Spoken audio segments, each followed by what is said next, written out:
अभिषेक हमारे साथ जुड़े हैं। सबसे पहले राजेश आपका रुख करेंगे। जिस तरह से जिला अस्पताल की इमरजेंसी में लगातार मामले सामने आ रहे हैं, पिछले एक हफ्ते की रिपोर्ट्स बता रही हैं जो रजिस्टर में दर्ज है कि यहाँ 150 से ज्यादा मौतें हो चुकी हैं, लेकिन यहाँ पर सब कुछ छिपाने की कोशिश की जा रही है, कंट्रोल नहीं किया जा रहा। जी बिल्कुल सैलन जी, ये सारी बातें सही हैं और जो आंकड़े हैं उनको लगातार कहीं ना कहीं छुपाने की कोशिश की जा रही है।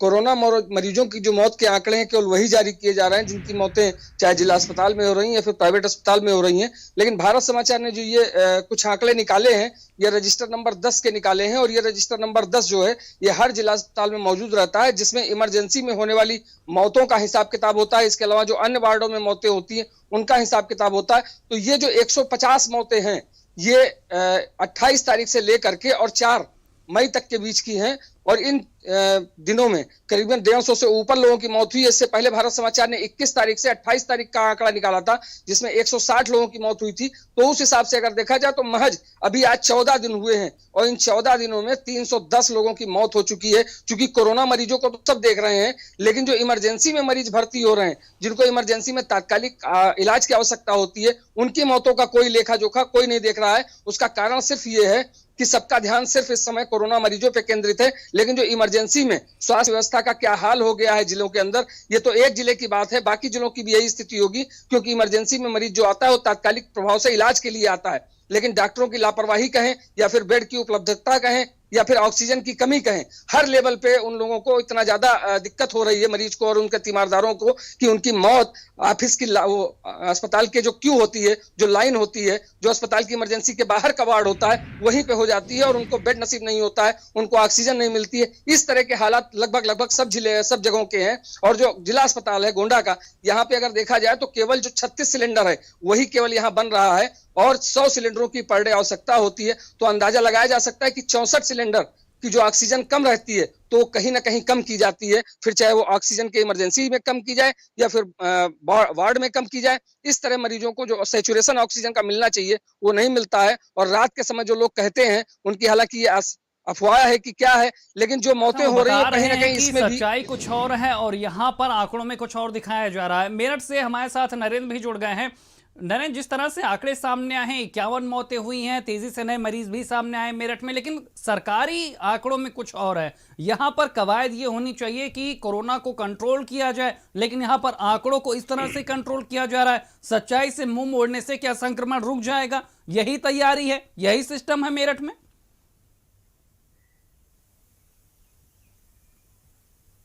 देखिए, जब से कोरोना का संक्रमण बढ़ा है और बड़ी तादाद में लोगों की मौतें होना शुरू हुई हैं, बहुत बड़ी तादाद में मरीज निकलकर सामने आए हैं, तब से यही इसी तरीके का रवैया जो है वो जिला स्वास्थ्य विभाग का देखने को मिल रहा है। और शायद मैं नहीं समझता कि कहीं पर ऐसा व्यवस्था की जाएगी कि जो सही जो एक्चुअल आंकड़े हैं वो कभी आ पाएंगे सामने। क्योंकि अब जैसे ये दिखा दिया गया कि ज़िले में मरीज जो हैं रोज़ कोरोना के वो अब करीब करीब 40% घट गए। लेकिन इसके पीछे जो टेस्टिंग की पूरी कहानी है उसको अगर देखें तो कहाँ 10,000 के आसपास जो रोज़ सैंपलिंग का काम होता था वो आज केवल 6,000 5,500 के आसपास रह गया है। तो इस आंकड़े से इस तरह की स्ट्रेटजी बना के अधिकारी जो हैं वो ये दिखाना चाहते हैं कागजों में कि जो आंकड़े हैं नए मरीजों के वो घट गए हैं और मौतों को भी इसी तरीके से रोकना चाहते हैं। कल मेडिकल कॉलेज में ही 13 मौतें हुई हैं। अब ये दलील दी जाती है कि वो अलग अलग ज़िलों से आए हुए लोग थे, लेकिन वो इस मेरठ में मेडिकल कॉलेज में आकर तो मरे, उनको इलाज नहीं मिल पाया। इमरजेंसी का ताला पड़ा हुआ है, बैक डोर से एंट्री हो रही है और वहाँ पर किसी को जाने की इजाज़त तक नहीं है। अंदर की जो स्थिति है वो बेहद दयनीय है, ख़राब है, बदहाल है। और जब जिलाधिकारी ने कल यहाँ पर दौरा किया तो जितने भी मरीज़ थे उनको बेड उपलब्ध करवा दिया गया। लेकिन बाद की स्थिति क्या रहती है, जिलाधिकारी जब जाते हैं तो पहले से सूचना होती है, कोई अचानक निरीक्षण वहाँ पर नहीं होता। और इसी तरीके से अगर देख लिया जाए तो कल में सूरजकुंड जो शमशान घाट है वहाँ पर कोविड प्रोटोकॉल के तहत 51 लोगों के अंतिम संस्कार हुए हैं। तो आखिर ये लाशें कहाँ से आ रही हैं? ये क्या होम आइसोलेट लोग हैं जो लगातार मर रहे हैं, जो कोरोना पॉजिटिव लोग हैं उनकी मौत हो रही है, या फिर और अन्य बीमारियों से बिल्कुल, ये पीड़ित बड़े हैं, तो फिर सवाल उनका हैं कोविड नरेंद्र, जो प्रोटोकॉल बता के रहे तहत हैं कि जो अंतिम सच्चाई संस्कार दिखाई किया जा रही है और जमीन पे जो सच्चाई है उसमें कितना अंतर है। अभिषेक हमारे साथ लखनऊ से लगातार बने हुए। अभिषेक, बेहद चौंकाने वाली टिप्पणी की है। हालात जिस तरह से हर तरफ हाहाकार मचा हुआ और हाईकोर्ट ने तो यहां तक कह दिया कि ऑक्सीजन से कमी नरसंहार के समान है। यानी जब से महामारी आई है तब से हमारे ये बंदोबस्त हैं और चुनाव ने ये समस्या और बढ़ा दी कि अब ग्रामीण अंचलों में भी ये महामारी तेजी से पैर पसार रही और वहां पर कोई तैयारी नहीं। यानी मुश्किलें अब दोहरी हो चुकी हैं और आने वाले दिन और कठिन।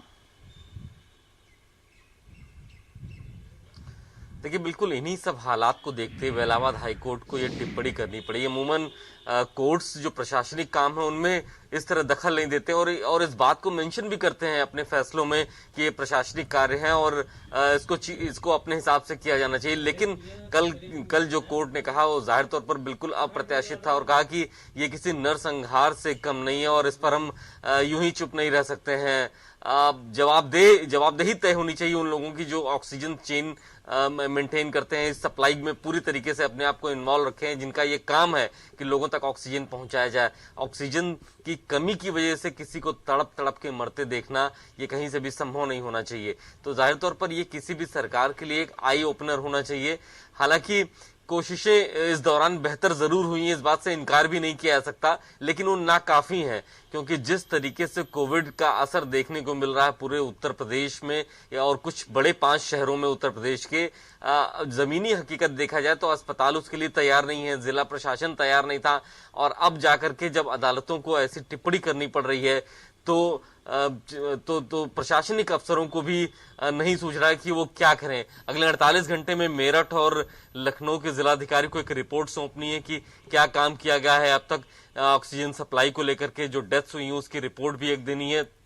तो कोर्ट्स की टिप्पणी के बाद भी अगर जिला प्रशासन नहीं जग रहे हैं तो जाहिर तौर पर इससे बड़ी बिल्कुल अभिषेक, जिस तरह से हाईकोर्ट ने यहाँ पर टिप्पणी की है वो सरकारों को आईना दिखा रही है। जो अधिकारी लगे हुए हैं कोरोना कंट्रोल में उनको आईना दिखा रही है कि आपके प्रयास दरअसल धरातल पर हैं कैसे। बरेली से हमारे साथ अजय कश्यप भी जुड़ गए हैं। अजय, बरेली की क्या हालत है? वायरस जिस तरह से ग्रामीण अंचलों में भी पहुंच चुका है, वहां पर इसका खतरा भी है, दहशत भी है लोगों में, क्योंकि वहां पर ना उतनी मेडिकल फैसिलिटी है, ना ही लोगों में जागरूकता उतनी है और अगर गांव तक ये महामारी पहुंच गई तो फिर तो ये संकट और बड़ा हो जाएगा। निश्चित रूप से शैलेंद्र, बरेली शहर के बाद अब जो है कोरोना देहात की तरफ हो चला है। चाहे वो नवाबगंज की बात की जाए, चाहे आंवला की, फरीदपुर की या फिर बहेड़ी की, मौतों का सिलसिला थमने का नाम नहीं ले रहा है। लगातार मौत होती, कब्रिस्तान में कब्रें नई बन रही हैं, शमशान घाट में हो रही है। लेकिन सबसे बड़ी बात यह है कि देहात क्षेत्र में कोई चेक नहीं करवाता। बुखार आता है, खांसी आता है, हो सकता है उन्हें कोरोना हो, लेकिन उनकी जांच नहीं हुई तो सिद्ध नहीं हो सकता है। ऐसे में नवाबगंज में कहा जाए, आंवला में कहा जाए, फरीदपुर या कि बरेली की किसी भी तहसील की बात की जाए तो वहां पर जो है बुखार और उनसे मरने वाली संख्या बहुत ज्यादा है। लेकिन बरेली के जिला प्रशासन की अगर बात की जाए तो शैलेंद्र, कल की मैं बात करूं, 24 घंटे में जो है बरेली सिटी शमशान भूमि, संजय नगर शमशान भूमि और गुलाबबाड़ी शमशान भूमि में ये 86 जो है इनमें अंतिम संस्कार हुए हैं, जो शहर के जो बड़े शमशान भूमि है, और जिसमें 26 की संख्या ऐसी है जिनकी कोरोना प्रोटोकॉल के अकॉर्डिंग जिनकी वो है। लेकिन मेडिकल बुलेटिन जो स्वास्थ्य विभाग ने जो इशू करा उसमें 2 मौतें का बताया गया। ऐसे में अंदाजा लगाया जा सकता है कि सरकार और हमारा जो जिला प्रशासन कितना संजीदा है, देहात की तरफ मूव कर चुका है। अगर वहां पे चेकिंग प्रणाली जो है, लोगों का टेस्ट लिया जाए, कोविड का टेस्ट लिया जाए तो ये आंकड़ा जो है बहुत ज्यादा पहुंच जाएगा। अगर बरेली की बात की जाए तो 24 घंटे में 796 नए पॉजिटिव केस आए हैं, लेकिन अगर देहात में करा जाए तो इसका आंकड़ा कई गुना ज्यादा हो जाएगा। शैलेंद्र, बिल्कुल, जो यहाँ पर जिस तरह से स्थितियां वो बता रही हैं कि अगर वक्त रहे तो यहाँ पर तैयारियों को दुरुस्त नहीं किया गया तो चुनौतियां बढ़ती जाएंगी। आप सभी संवाददाता का बहुत बहुत शुक्रिया। तो लगातार हम आपको बता रहे हैं किस तरह से कोरोना